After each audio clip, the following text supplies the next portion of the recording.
Hey guys, it's Kat and I am doing another movie review. You guys seem to really enjoy my 50 Shades of Grey review, so I thought that I would try to do another. So I got a lot of suggestions on my last video for other movies that I should review. I got Secretary, I got, of course, the next following 50 Shades of Grey, which I'm open to watching, but I'm definitely going to need a break from the series. So I thought I would do this one first if I do go on and do those other ones. But one of the most top requested movies that I got was 365. So I made the mistake of Googling this movie, and the plot synopsis that it gives is Massimo is a member of the Sicilian mafia family and Laura is a sales director. She does not expect that on a trip to Sicily trying to save her relationship, Massimo will kidnap her and give her 365 days to fall in love with him. Promising. So first of all, I love a mafia story. I love an Italian mafia story. So I'm excited. Apparently it's a Polish film though. I don't know much about this movie, and I'm gonna start out like I did in my last video with an open mind. I don't like to look too much at what people have to say about movies before watching them. I do really like to go in with a fresh mind. One of the things that I went into 50 Shades of Grey, I guess expecting, was that it was going to be a terrible representation of BDSM. And if you watch that review, you guys know that basically what I said was that, is it the BDSM that I do? No. Is it the BDSM that some people do?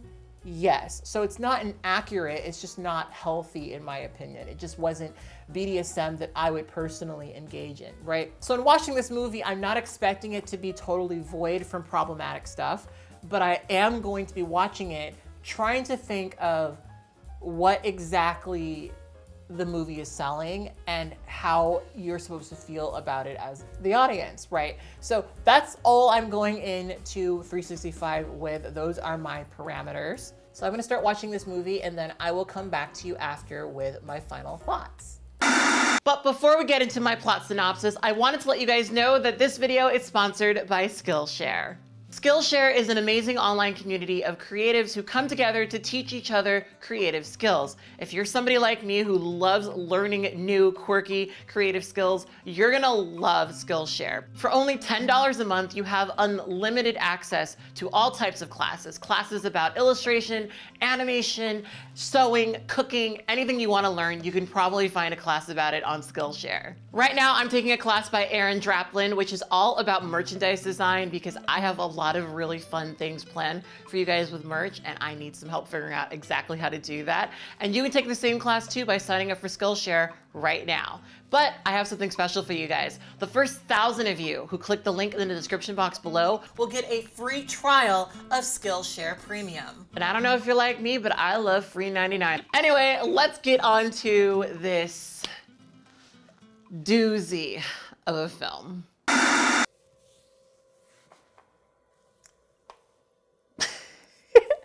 So much like last time, I've seen this movie so many times and I want to grab my eyes out of my skull. I want to just evacuate my body and completely leave this planet because let me just say that 365, while not being as bad as I thought it was, is still pretty bad. All right, so this film starts out with a mafia boss and his son standing on top of a castle in the middle of a Mediterranean island. The mafia boss is having a conversation with some human traffickers and he's telling them that they don't do that type of business, that they may sell drugs to children, but they draw the line at human trafficking. And I love a mafia boss with a moral compass. The mafia boss tells his right hand, Mario, to continue having the conversation with the human traffickers, and he gets up to join his son, whose name is Massimo, who's looking down at the beach at a beautiful woman dancing below him. They have a brief conversation about how when he dies, Massimo is going to take over the mafia empire. And as quickly as he says that, a bullet shoots right through him and kills him in front of Massimo. The bullet also hits Massimo and the two fall on the ground. So one thing I have to say about this film is that there is some terrible music throughout. I know that we're not at the criticism point of this video, but I feel like this is an important thing to mention about this film in general. There is some really, really terrible on the nose music throughout the entire movie. And apparently a lot of that music is done by the main actor, who I believe's name is Michelle Maroney, I want to say. And it's just honestly the most jarring, uncomfortable, unnecessary music that, for me, in my opinion, doesn't fit. I don't know if he was in this movie because he's a big pop star in Italy. I don't really understand, but it just doesn't fit, and it's really, really caustic. I feel like the soundtrack throughout this entire movie was just attacking me, and I didn't appreciate it. So now Massimo's father is dead, and he now is the mafia king. So we fast forward 5 years into the future, and Massimo is having a conversation with some people in an office in San Francisco. Now, a lot of people have compared this movie to 50 Shades of Grey, which I will get to later. But I will say that for me, at least, the distinct difference between 50 Shades of Grey and this film is that the actor who plays Massimo is significantly more, in my opinion, attractive, dominant looking, and I do buy him as a Italian Dommy McDomerson more than I did Christian Grey. So there's that. I think he's hot. Let's just establish that right away. So this scene is a little interesting, and it took me a while to figure it out. While Massimo is having this contentious conversation, there's also another scene simultaneously happening showing the beautiful woman on the beach having a really boss bitch conversation with her fellow employees, I guess. She's clearly some sort of high-level executive, and she's a boss babe who is about her business. And that's established right away that this character, whose name is Laura, is this really sort of strong-willed, high-up executive type person. It's established that Laura is Polish, and this scene cuts in between Massimo's scene that also shows him commanding a room. Massimo essentially blackmails the people in the room for not investing his money correctly. So after the office scene happens, there's a scene that's cut between them in the car. Laura is sitting in the car in Poland, and she's trying to send sexy photos to her partner, Martin, and Massimo is in the car getting sexy photos from his partner. When Laura gets back to her apartment, her partner Martin is sitting on the couch working and watching television, and she tries to come in and make things sexy and seduce him and try to get him to come into the other room and blow her back out or whatever. But Martin's not really interested. He kind of comes up with every single excuse he can. He says, give me an hour. Also, by the way, don't you have some packing to do or something? Because they're going on a trip to Italy the next day. And yeah, Laura is obviously really disappointed by this, and she goes into the other room and she lays on her bed. At the same time, Massimo is loading onto his private jet on his way back to Italy, and he has a conversation with Mario, who is his father's right hand, about how some drugs got lost in a shipment or whatever. I don't know how the mafia works. And while he's having this conversation, he takes notice of the air hostess, who is very, very attractive. So now we have this interesting scene where Laura is in the bedroom pleasuring herself, and Massimo convinces the air hostess to give him a blowjob. I gotta say, there's a lot of blowjobs in this movie. There are so many blowjobs in this movie. Blowjobs as plot points, blowjobs as reward. And listen, look, I give award-winning heads, so I definitely respect that it's a thing that people do, I guess, but I don't think I've ever seen a blowjob that was filmed so graphically. I honestly had to stop for a moment and make sure that I was watching a Netflix movie and not some really well-produced porn or something. It was just wow, okay. At certain points, I'm I feel like I can almost see some dick shaft, which, I'm a fan of, but it just took me off guard. So. So anyway, they both come at the same time, and that's the end of that scene. So both Massimo and Laura land in Italy at the same exact time. Laura is apparently in Italy to celebrate her birthday with her partner Martin and a bunch of her friends, and they're at this resort sort of just relaxing, having a good time and unwinding. It is her birthday, right? At the resort, Martin tries to be really adorable and sings happy birthday to Laura in Italy, clearly something that he's been practicing because he doesn't speak Italian. What? He doesn't speak Italy. Wow. He doesn't speak Italian, obviously. So he went out of his way to learn in another language. And honestly, I thought it was pretty cute, but it's obvious that Laura is frustrated by this. Laura is annoyed with the fact that they didn't have sex the night before, and clearly that's not the first time that's happened. So she's really not in the most amazing mood, right? Then randomly out of nowhere, she gets this order of this alcohol that apparently is her favorite alcohol that she has every birthday. And so she is really, really excited for a second that her partner actually took an interest in the things that she did. But Martin makes it clear that he was not the one who ordered the alcohol. He was not the one who purchased it for her. And when she realizes this, she gets really annoyed and she gets up and excuses herself to go to the bathroom. Now, this is the scene where I'm not even sure if this is real or a dream. It's very, very confusing, honestly. As she gets up to go to the bathroom, she runs into Massimo, and he says to her the most cursed thing I think I've ever heard in a movie. Are you lost, baby girl? Ah! And I don't know, like, listen, I don't know if I'm being insensitive. I don't know if this is how they get down in Italy or whatever, or these just things that they say. Excuse me, sir, I don't know you. I'm not your baby girl. So this scene is really confusing because he says that to her, they have this moment, she walks away, and then when she turns around, he's nowhere to be found. So it's really unclear to me if he's a stealth ninja and like was able to like disappear really quickly, or if she imagined him. I don't really know why she would though, so it's very confusing. So anyway, the next day, Laura is sitting out by the pool with her friend, and her partner Martin is nowhere to be found. Apparently when she woke up, he wasn't there in the bed with her, and she doesn't know what he's been up to. When Martin comes back, he basically says that he went and saw parts of Italy without her because she was asleep and he didn't want to wait for her and ruin his vacation.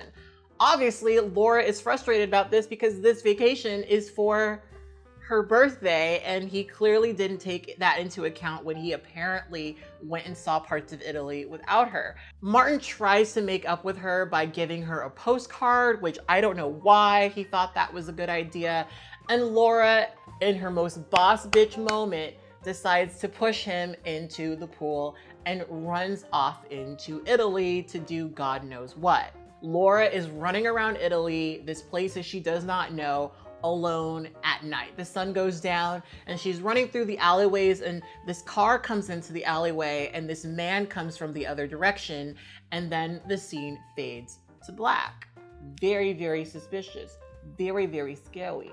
So she wakes up the next day and she's wearing the same exact clothes that she was wearing, but she's laying in this mysterious bed in this very, very gaudy room. And she gets up to try to let herself out of the room, but the door is locked. She can't get out. And so she starts freaking out a little bit and she sits back down on the bed, but then she hears the door unlock. So she opens the door and she starts walking through the hallways and eventually goes down a set of stairs. And as she hits the end of these stairs, she enters into this large room where there's this gigantic portrait of her on the wall. Policia, I need help. She starts backing away from the portrait. She is utterly terrified, and she walks right in to Massimo, who says, once again, for some reason, Are you lost, baby girl? I can't. It's so cringy, I can't. So at this point, she's starting to recognize what's going on. He kidnapped her, and she doesn't really know why. Well, Massimo proceeds to tell her that apparently ever since the day his father died, he couldn't get the image of Laura out of his head, and he has scoured the world to try to find, scoured, is that the right word? Scoured, I think that's the right word. Google, what does scoured mean? Scoured has two different meanings. Starting with the most common one, scour can be used as a verb to mean clean or brighten the surface of something by rubbing it hard, typically with an abrasive or detergent. No. Is that the meaning you were looking for? No. Subject, a place, text, etc. To a thorough search in order to locate something. Ah. Do you want to hear a few synonyms for scour? No, I was right. Thank you so much. I was right. He scoured the world looking for her and apparently found her. And it was just sort of a moment of synchronicity where they just happened to be at the same exact airport at the same exact time. It's at this point that he tells her that he's gonna give her 365 days to fall in love with him, or he will let her go on her next birthday. And of course, Laura, Miss Boss Bitch Executive who got her own shit, her own man, her own place, she's like, why the fuck would I do that for you, sir? Why would I put all that aside for you? You know what I mean? And so she's like, I have a family, I have a boyfriend, I have a life. I don't need a chance to find love with you. At this point, Massimo pulls out an envelope. And from the envelope, he shows photos of where Martin really was that morning. He was with another woman. I left a note for Martin. It says that you're coming back to Poland, moving out, disappearing from his life. Which is like so many layers of creepy. Like, how did you know where she was? How did you get into the room? Like, oh my, like, ugh, you know, we'll unpack that later though. And then after he says that, he basically forces himself on her. He like sits on top of her and pushes her down on the bed and then says, I won't do anything without your permission. Is this supposed to be sexy? This is not sexy to me. And I like sexy things with Dommy McDomerson men. So yeah, no, you clearly don't respect her boundaries if you're pinning her to the couch already after telling her that you've kidnapped her. Jesus Christ. At some point, boss bitch Laura reaches into Massimo's jacket and pulls out his gun and points it right at his face, and for some odd reason didn't pull the trigger. I mean, if I was just kidnapped and someone just told me that they've been obsessed with me for years and that's why they kidnapped me and da-da-da-da, I probably would pull the trigger personally, but you know, to each their own. And of course, Massimo ends up subduing her. And at the same time that happens, Mario comes in and tells him that they have some business to attend to. I think it's also important to mention that the whole mafia aspect of this film is very loose, I would say. It's almost just there as set dressing. There are apparently two families. Massimo is part of, I believe, the Torritelli family. And apparently the other big family is the Gattuso family. I don't know how to speak Italian. While I've had Italian in me several times, I am not Italian and I do not understand how to say these words, so I apologize. So Massimo walks into this stone, I guess, dungeon, and there is this guy attached to a stone slab with chains on his hands. Apparently this guy has trafficked children into the sex trade, and Massimo is not a fan of that. So he basically says that he's going to erase him from the world as we know it. Meanwhile, Laura is having a shower and she realizes that this might be yet another time for her to try to escape. So she gets herself up and she runs outside, and as she runs outside, Massimo is setting up to shoot the guy in the back of the head, and Laura runs right into him when he does this. When Laura sees this, she passes out. The next day, Laura wakes up and she's in another strange bed, and Massimo is shirtless and watching over her as she sleeps.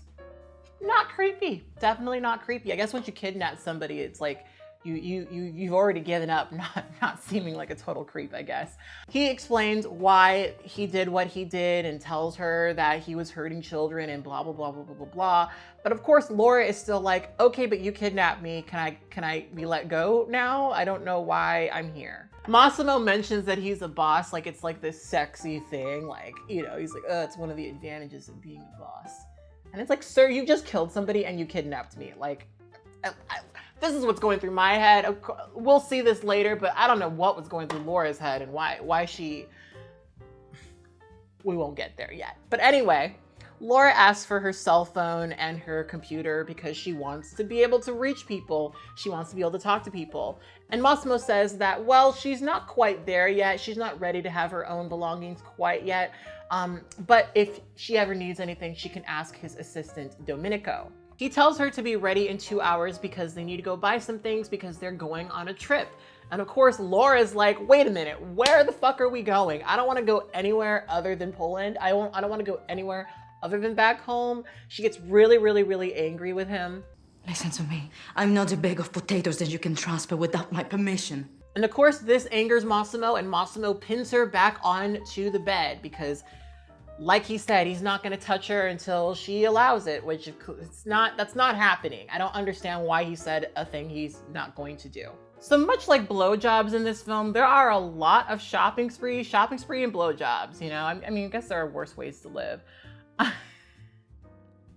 But this is the first of many shopping montages. And so she goes and she gets a bunch of stuff, and eventually she goes to a lingerie shop.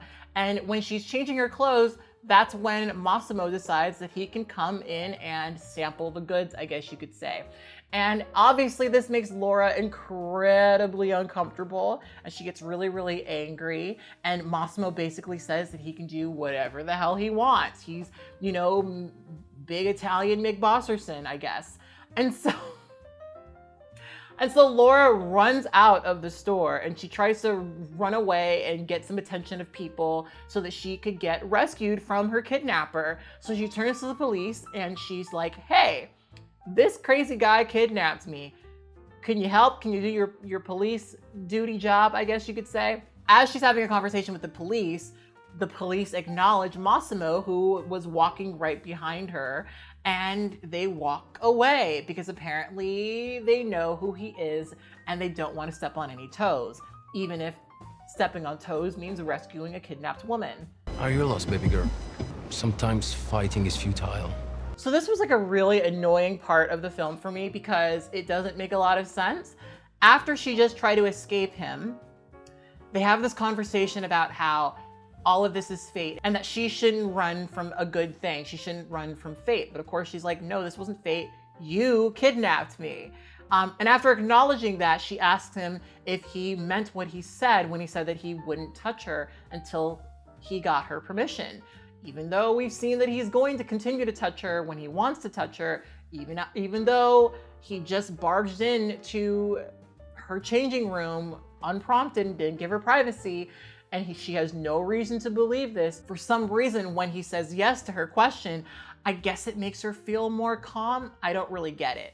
And so she says, look, I want my cell phone, I want my laptop, I want something good for dinner, a pierogi or something. And he says something along the lines of, I'm not the monster you think I am. And then some terrible song starts playing that has the lyrics monster in it. It is so obnoxious. I'm not gonna obviously be able to show you guys the music or, you know, share with you guys the music, but it's real bad. And I wish that they didn't do that because it's so literal. So she's back at Massimo's home and she's doing her makeup and she gets all pretty and cute for dinner. And he's made dinner for her. He's made a Polish dinner for her. How cute. Oh my gosh, so romantic. Sorry, it's definitely not.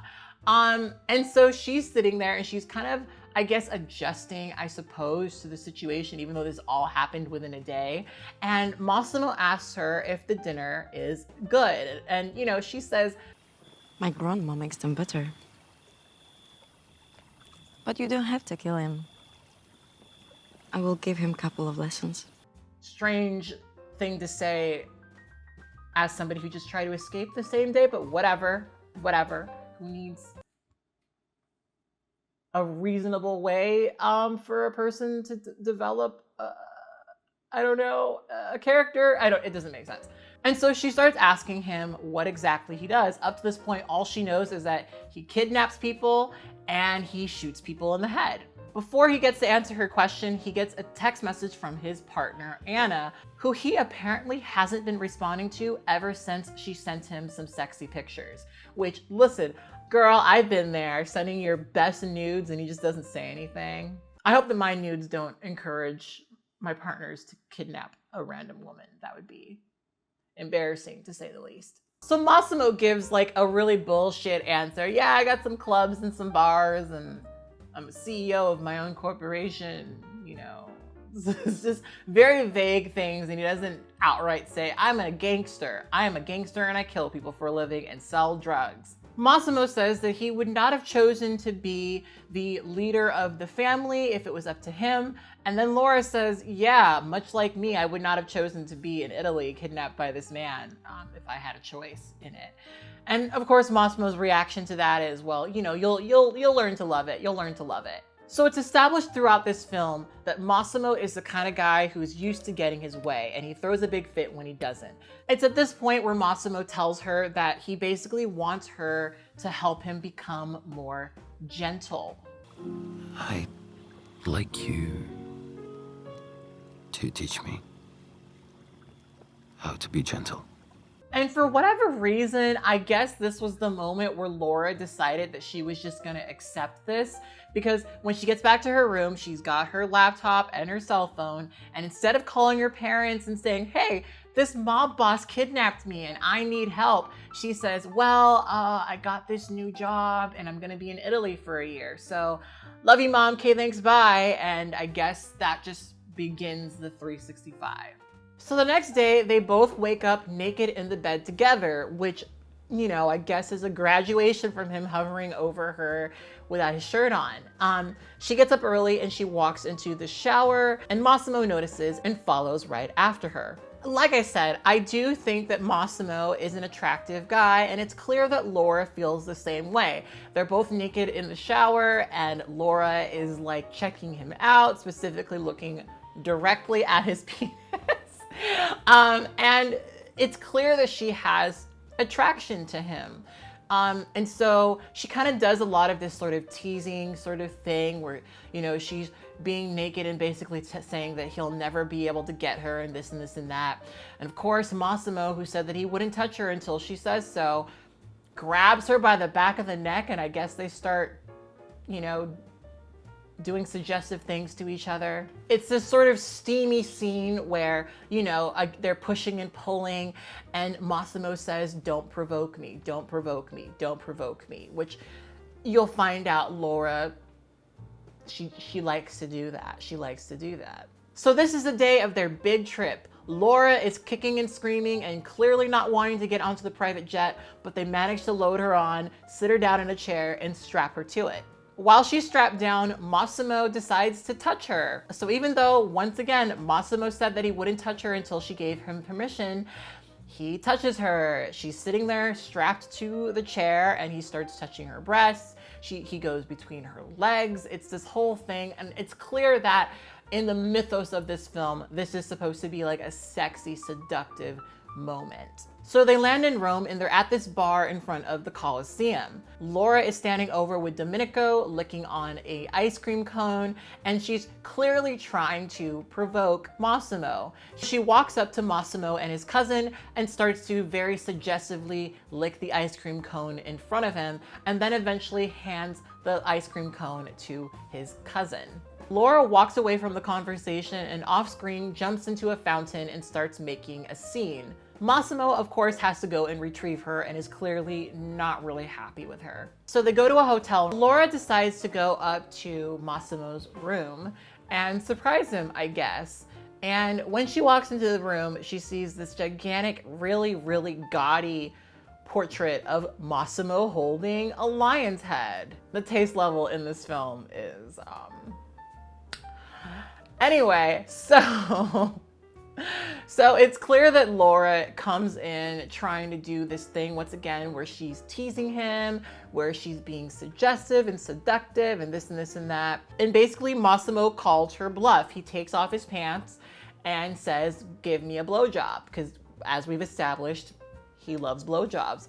And of course Laura's like, listen, I don't know. No, I was just trying to, you know, have fun and be sexy, I guess. And so she gets up and she starts leaving the room, but the door is locked once again. And when she walks back towards him, he pushes her onto a bed, forcibly puts her hands into these handcuffs, and also puts these legs into these spreader bars. He explains to her that the more she moves, the wider the spreader bars will get. He then calls in this woman from the other room who was apparently there the whole time, and she gives him a blowjob.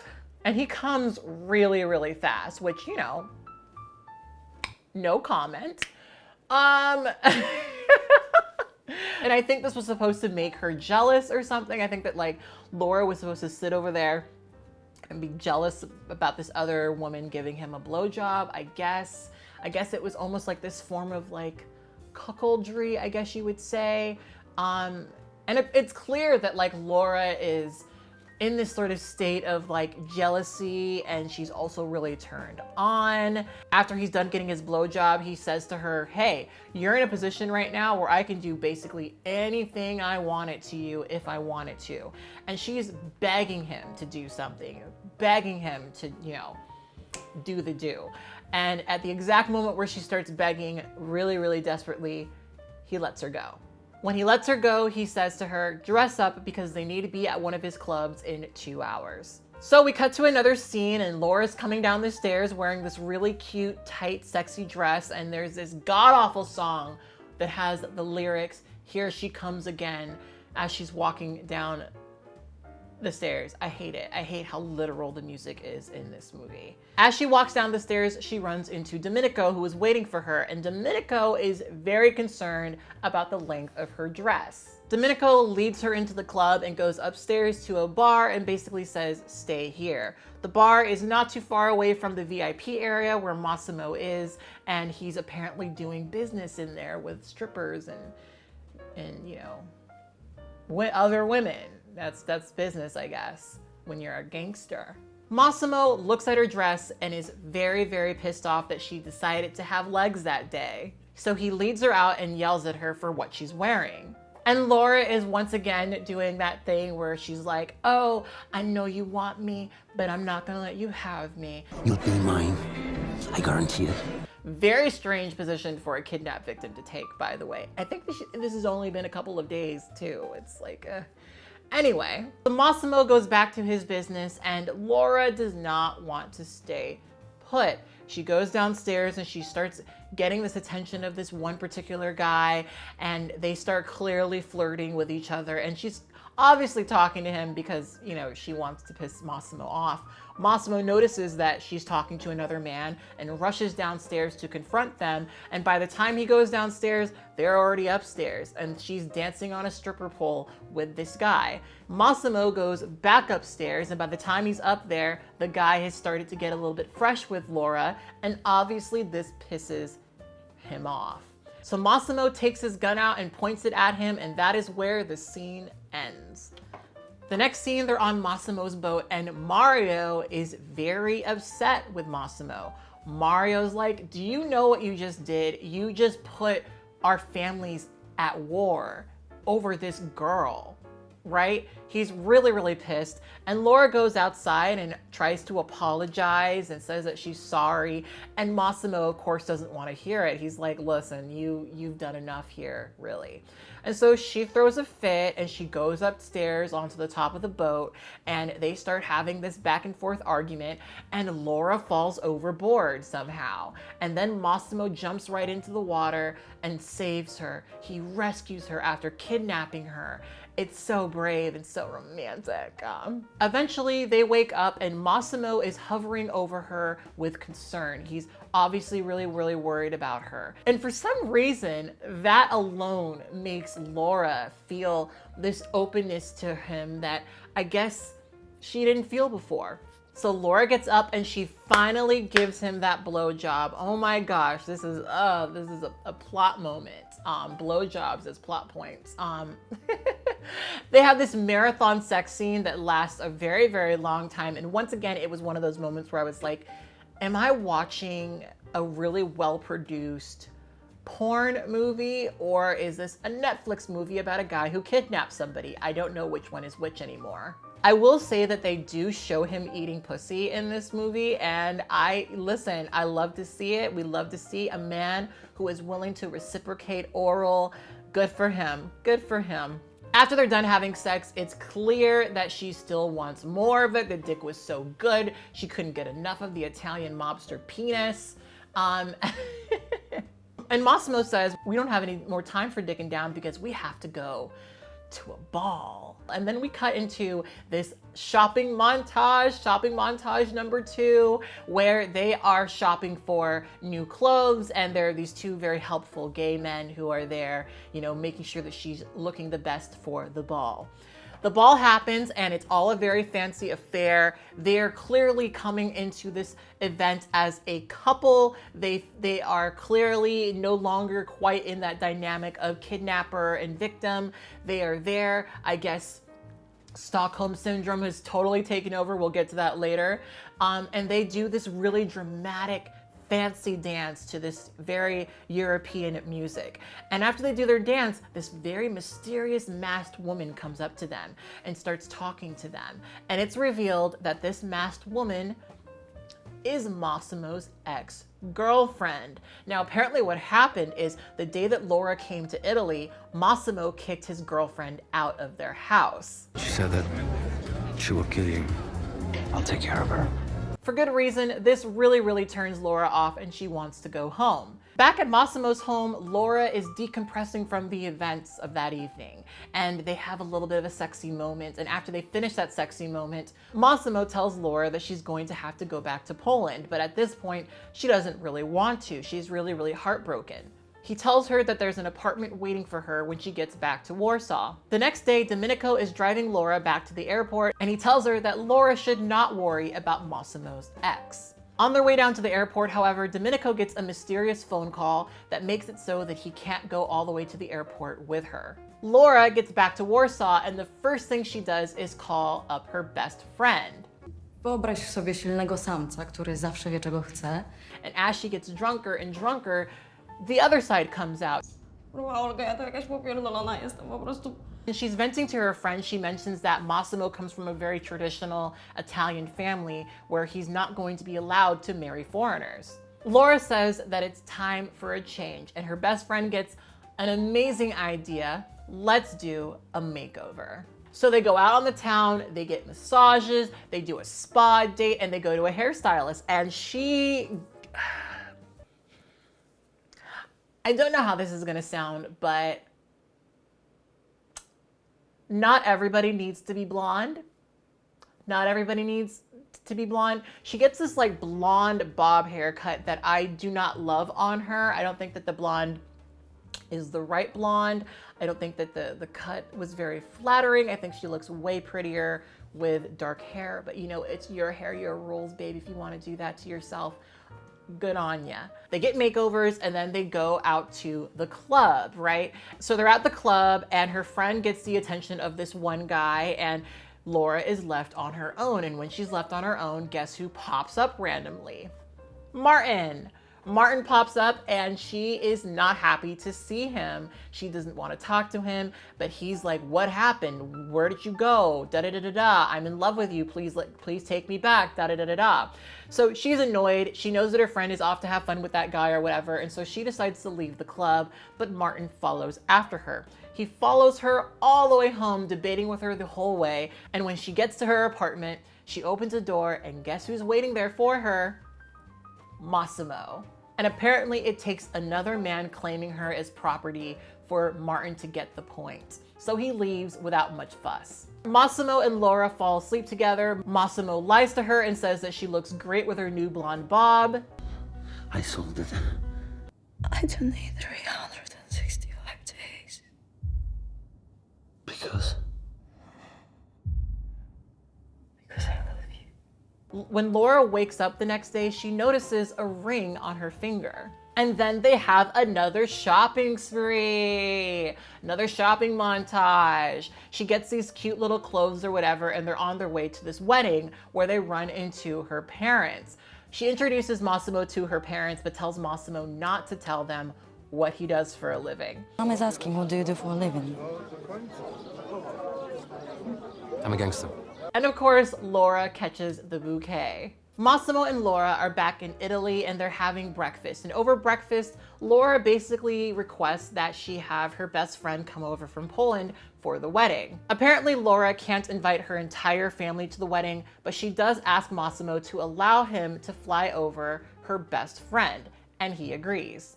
So her best friend lands in Italy and she is super excited to be back in Italy with her bestie. In the airport parking lot, Laura tells her that she got engaged and also tells her that she's pregnant. Nie wiem, no po prostu nie rozumiem czegoś. On kazał ci, tak? Ja po prostu rozerwę jak go zobaczę na Olga, on nie wie o ciąży. She hasn't told Massimo yet, but she plans on telling him soon. They get back into the car and they go to a wedding shop where they pick out wedding dresses, and it's another shopping montage, but this one's a little bit shorter, obviously. She comes out wearing a beautiful dress and they get back into the car and they start heading back to Massimo. On her way back, Laura calls Massimo and tries to have a conversation with him and tell him that there's something important she has to tell him when she gets home. At the same time, Mario is desperately trying to get a hold of Massimo to alert him that somebody's trying to kill Laura. The couple have this really cute back and forth on the phone, and Mario rushes as quickly as he can to get to Massimo to physically be able to tell him that something's wrong because he can't get a hold of him on the phone. By the time Mario gets to Massimo, it's clear that something tragic has happened to Laura, and Massimo drops his phone and falls to his knees. And that's how it ends.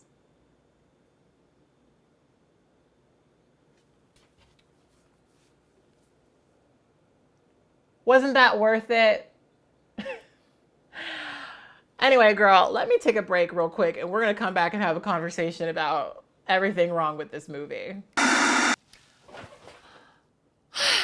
All right, so I'm back and I have lots to talk about. There's a lot to talk about with this movie. So let's get into my criticisms. So if you guys missed it at the top of this video, the last review I did was of 50 Shades of Grey, and a lot of people told me to watch this movie because apparently it is similar to 50 Shades of Grey. Now I will say at first I really didn't see the parallels, especially because 50 Shades of Grey is really deliberately about BDSM, whereas this movie is, well, there's a few ways of looking at it. You know, they do have a scene where he puts Laura in bondage. So you could say that is BDSM, and I would agree that I guess that is a form of BDSM. And throughout the film, there is this sort of power play. So there is a bit of power exchange going on. And he does call her baby girl. You know what I mean? But much like 50 Shades of Grey, at least for me, this does not really reflect BDSM for me. This is maybe what to some people BDSM is, but at least for me, that's not what it is. And I actually don't think that that's what the author was intending to make this. I don't think that this was a deliberately BDSM story. So right away, I feel like I should say when we're comparing Christian Grey and Massimo, Christian Grey, believe it or not, between the two of these people, respects consent a lot more. Massimo, throughout the film, just did not care about her consent. I mean, he kidnaps her. So, I mean, that should really be enough to tell you about how he feels about consent. But, you know, it was this weird thing where he kept saying he wasn't gonna touch her, he kept saying he wasn't gonna violate her, but then he did. That was a constant thing. And I think what I did appreciate about Christian Grey is that he did say over and over and over again that he wanted to get her permission. And even though there were a lot of other ways in which he violated consent, I can at the very least say that Anna was not violated physically in the way that Massimo continued to violate Laura. So there's that. So I guess a big commonality between Massimo and Christian Grey is that they're both men who become obsessive over this one particular woman. They're both powerful men who are used to getting what they want. I think the big difference though is that Massimo expresses a desire to change. He expresses a desire to become more gentle, whereas Christian Grey is kind of like, hey, this is who I am, and if you like it, you like it. If you don't, you don't. I think also when we're comparing Laura and Anna, Laura is clearly more sexually liberated. She's clearly more aware of sex. She's clearly also somebody who has an interest in some form of maybe consensual submission. And unlike Christian Grey, Massimo seems to appreciate that she has some degree of sexual experience, some degree of sexual autonomy and interest, you know, whereas Christian Grey seemed very excited that Anna didn't know much about nothing. Okay, so when it comes to the BDSM in this film, so this is not necessarily a BDSM thing, but if we're going to apply BDSM stuff to this film, I guess we could say that Laura would be what we would categorize in the BDSM community as a brat. A brat is basically somebody who, I guess the way I would describe it is somebody who ultimately is a bottom, ultimately is submissive, but they really, really, really enjoy pushing the buttons of their dominant, pushing the buttons of their top, trying to get them to essentially show their dominance. Classic brat example would be something like this. A person is getting spanked by a dominant and the person turns to the dominant in the middle of their spanking session and says, "Is that how hard you can hit?" or something along those lines, basically trying to egg them on and get them upset so that they would actually do something. And that is something that Laura does all throughout the film. So I guess we could say if there's a BDSM thing that's kind of fairly consistent, it's that she is what we would categorize as a brat, right? I guess also maybe people could say that the BDSM stuff comes from him calling her baby girl, but I'm not saying that that couldn't be there, but a lot of men call their partners baby girl, and it's not necessarily a kink thing. It's not necessarily a BDSM thing, but it can be. I think in general, a lot of this movie was power exchange. A lot of it was her being this sort of confident woman who is successful, who is working towards making a decision to be submissive towards this guy. We'll talk about that later because it's that was not a great progression of things, but at the same time, I think that's what the character is this very confident woman who has to sort of feel safe and comfortable enough to be submissive with a man. I guess I should put an asterisk over all of this, where a lot of what I said in terms of brat and da-da-da-da, like, these are all things that probably would be true if he didn't kidnap her, I guess. I guess for me, I could see how a vanilla would see this film and read it as a BDSM thing, especially because Massimo is at some point described as an alpha, and he clearly is a very dominant man, I guess. But to me, a lot of what I just said feels like I'm sort of picking at the pieces of characterization, and there was really only one moment of kind of sort of BDSM, and I would say that that's bedroom BDSM, as I say, where, you know, he doesn't really have I don't think he has an interest in power exchange. I think he just was enjoying himself and having a good time, and that's also valid, but a little bit different than what we would do in the community. So that's that on that. So like I said at the top of this video, my big thing is I want to look at this film and try to figure out what they're trying to sell, right? What image are they trying to sell?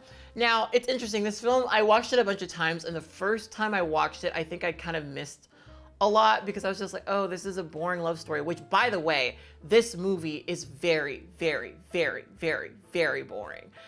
It's very boring, and the fact that I'm talking about it right now is honestly putting me to sleep. Hopefully you're awake, but it's putting me to sleep.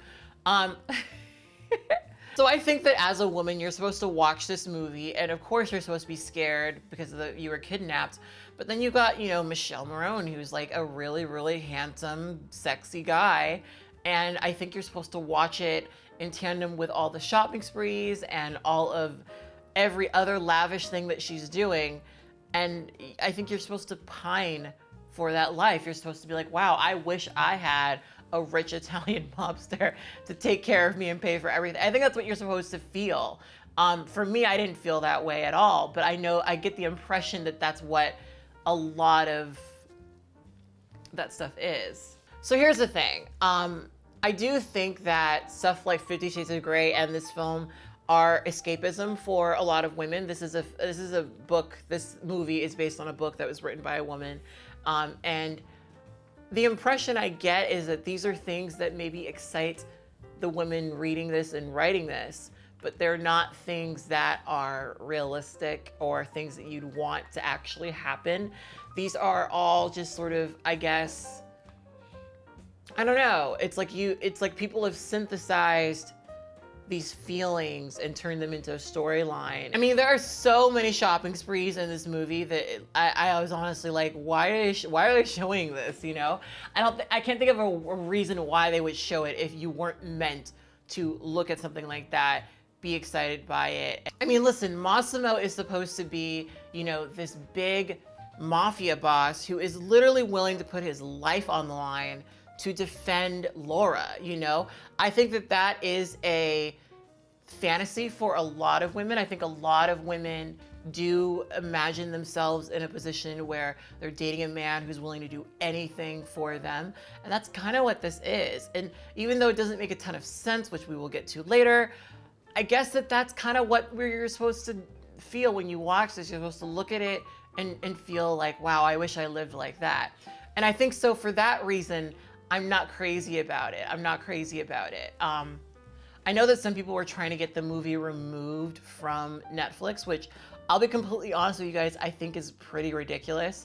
I don't know if I feel like this film isn't as bad as some of the other stuff I've seen on Netflix. I mean, I watched 13 Cameras. If you guys haven't seen that, that's a pretty freaking creepy movie.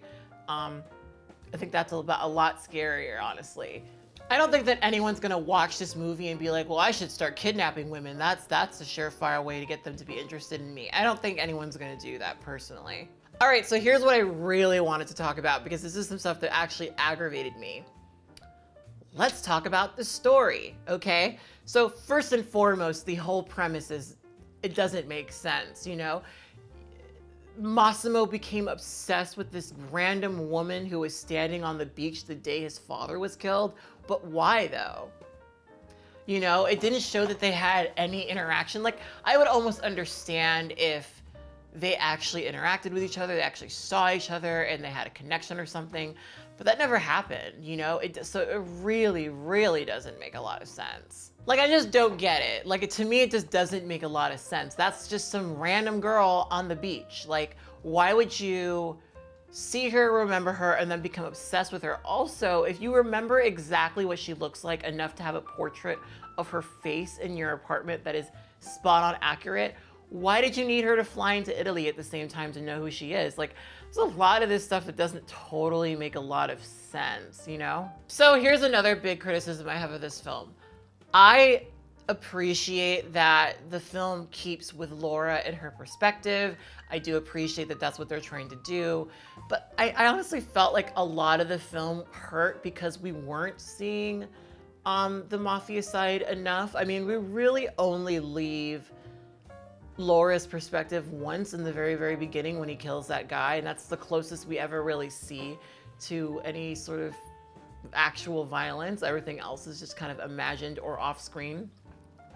And I think for me, that took me out of it a bit. I think if we knew something about his job, it might make more sense as to why he became so obsessed with Laura, because I still couldn't understand why. I mean, especially this guy, he's this attractive guy who could probably sleep with anybody he wanted, especially since he's Mr. Mafia boss, but why this one girl? It doesn't make a lot of sense.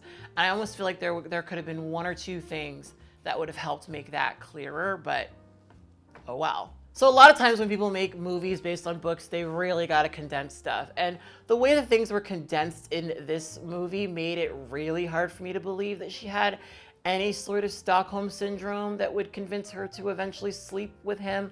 I mean, I do like when she first wakes up and she realizes that she was kidnapped, because Laura is having every normal reaction you would have if you were kidnapped. What the fuck, let me go, I'm gonna run. And I'm still racking my brain to figure out why exactly she would stay with him. Like, okay, maybe her boyfriend's a cheater, but she still has friends, family, all of Poland to fuck. I don't understand why she would get information about him cheating and then be like, yeah, I guess I'll stay here for a year. That, to me, that doesn't make a lot of sense. And they could have probably done it in a way where it did, but that on its own totally does not make any sense, to me at least. So a lot of times with Stockholm Syndrome, what ends up happening is somebody will kidnap you and then suddenly you guys have a common goal or a common enemy and you guys work together to that end. And through that, you start to form a relationship where you say, oh my gosh, I don't want anything to happen to this person, even if that person kidnapped you and treated you terrible, right? And there really wasn't a moment like that in this movie at all. Like, I don't understand where, I don't get it, you know what I mean? There really wasn't much development. And I think honestly, if we're being real, none of the characters really were developed. Like, I don't think Laura really changed as a person. I don't think Massimo really changed as a person. Like, no one really changed. I mean, I guess you could say that Laura changed to accept the situation, but I don't know, like, maybe, but that's it. That, you know, she's getting engaged and married now, and is that so different from what she would have done before? I don't know. So I know that Massimo jumping into the water is supposed to be this like groundbreaking moment, this like, oh my gosh, changing. But like, again, I don't really think that that's changed. I think that he would have done that before. I think that if she fell into the water the day she arrived, he would have jumped into the water to save her. You know? I feel like a lot of the change felt really, really forced. I mean, I think the scene where she runs into the streets is like a perfect example of that. She goes from trying to escape her attacker to asking him to make her a traditional Polish dinner. And that's so weird. That's not really realistic. I think I would have liked seeing her pull more, I'm gonna make him feel like I like him kind of things, and then her running away. I just couldn't understand why she stayed there, why, you know, I didn't get it, you know what I mean? I also don't think that she made him gentle. Like, I think that the boat scene was really interesting because I just didn't see it. Like, okay, so he jumps in after her. She falls in the water and then he jumps in after her and rescues her. I can understand being flattered by that, but I don't think that that was something that he wouldn't have done the first day. I think that if she fell in the water on the first day being there, I'm pretty sure he would still jump in the water to save her. So I don't really know what the character development was. I mean, it's also not really shown that he's some sort of selfish person who doesn't do anything for anyone. Like, I guess Laura tries to point out throughout the film that he has people to do everything for him, and maybe him doing, you know, the rescuing on his own was him doing for himself, but they didn't establish that well enough. There's so much stuff that they could have done with little things that they just didn't establish. They should have really, really established that literally everything is done for him. And so maybe when that scene happened, that would have felt a bit more like him going out of his way. Because it's clear that when she wakes up and sees him sort of hovering over her, making sure that she's okay, it shifts her perspective. And now she's like, wow, maybe this guy is a guy that I could be in love with. And it's, I don't know, it's, yeah. So I don't get it. I just don't get it. I think the only character that I like is named Olga, which is her best friend. She was the only one who was like, bitch, get the fuck out of there. Like, I mean, yes, she was kind of like, ooh, what's the Italian dick like or whatever. But she was kind of like, yeah, I think you should leave him, actually. And yeah, of course she didn't listen. I honestly feel like this was a film that consisted of like these moments, you know?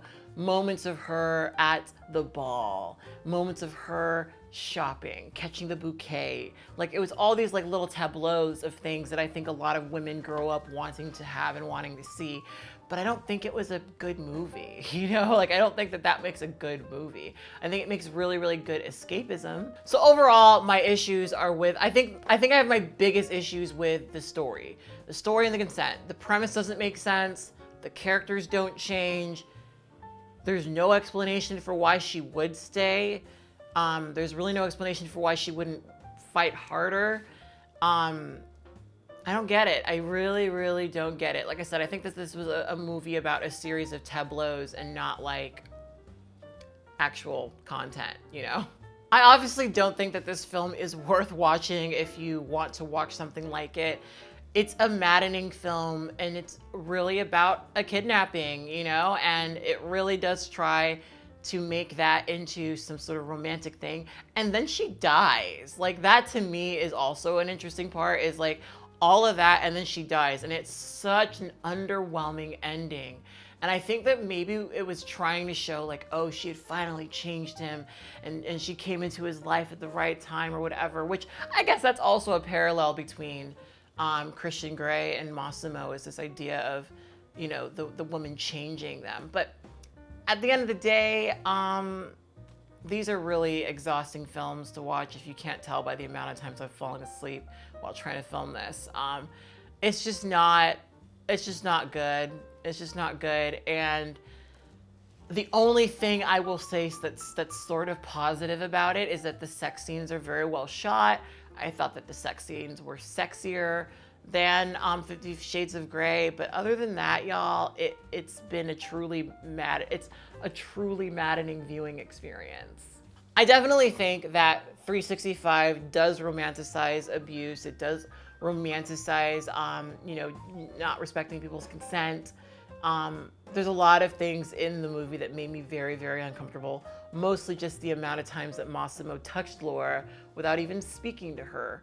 or speaking to her but disregarding her boundaries, you know, like that's terrible. That's terrible. Glad I saw it, now I know, but it was probably terrible before I fucking ruined my week. I think that this film is total escapist trash and I don't want to look at it ever again. I'm so tired of looking at this movie. I'm really, it's so aggravating. I want to watch something that's like mildly enjoyable, but also maybe a little bit bad. Let me know if you guys want me to do other reviews and what you would want for me to do reviews of, because I will say these two movies have been real frustrating. Like, that's why it's taking me so long to do it. They're so frustrating. And I literally, my tolerance is like barely there, you know? So, all right, I hope you guys enjoyed this video. And if you guys do want me to do more reviews, let me know which movies you would like for me to review next. Anyway, I'll talk to you guys later. Bye.